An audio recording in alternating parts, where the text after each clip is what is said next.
மணலி மண்டபம் பிரிப்பது குறித்து அரசாணை உள்ளது.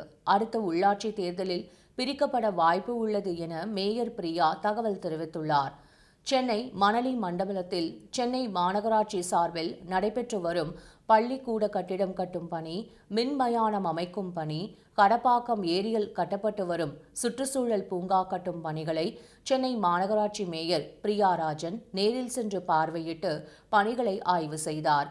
மேலும் மணலி பாடசாலையில் அமைந்துள்ள மாநகராட்சி துவக்க பள்ளியில் மாணவர்கள் சேர்க்கைக்கான விண்ணப்பத்தை வழங்கி பள்ளியில் பயிலும் மாணவர்களிடம் குறைகளை கேட்டறிந்தார். அப்பொழுது செய்தியாளர்களை சந்தித்த சென்னை மாநகராட்சி மேயர் பிரியா இதனை தெரிவித்தார். நமது தமிழ்நாடு முதலமைச்சர் அவர்களின் வழிகாட்டின்படி பெருநகர சென்னை மாநகராட்சியில் ஒவ்வொரு பகுதியாக பல்வேறு வகையில் வளர்ச்சி திட்டங்கள் பணிகள் மேற்கொள்ளப்பட்டு வருகிறது.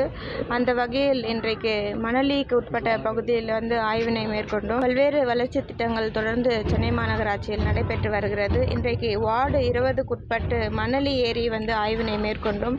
இந்த மணலி ஏரி பார்த்திங்கன்னா நம்ம வடசென்னை உட்பட்ட பகுதிகளில் ஒவ்வொரு மழைக்காலங்களிலும் அதிகமாக தண்ணி தேங்கக்கூடிய பகுதி. ஒவ்வொரு டைமும் குழல் சர்ப்ளஸ் வெளியேறும் பொழுது இந்த பகுதியெல்லாம் முற்றிலுமாக தண்ணி தேக்கிறோம். அங்கே இருக்கக்கூடிய பகுதி வாழ் மக்களுக்கு அதிக சிரமங்கள் ஏற்கக்கூடிய பகுதி. இன்றைக்கு அந்த மணலி ஏரி பகுதியில் புனரமைக்கும் பணிகள் மறுசீரமைக்கும் பணிகள் நடைபெற்று வருகிறது.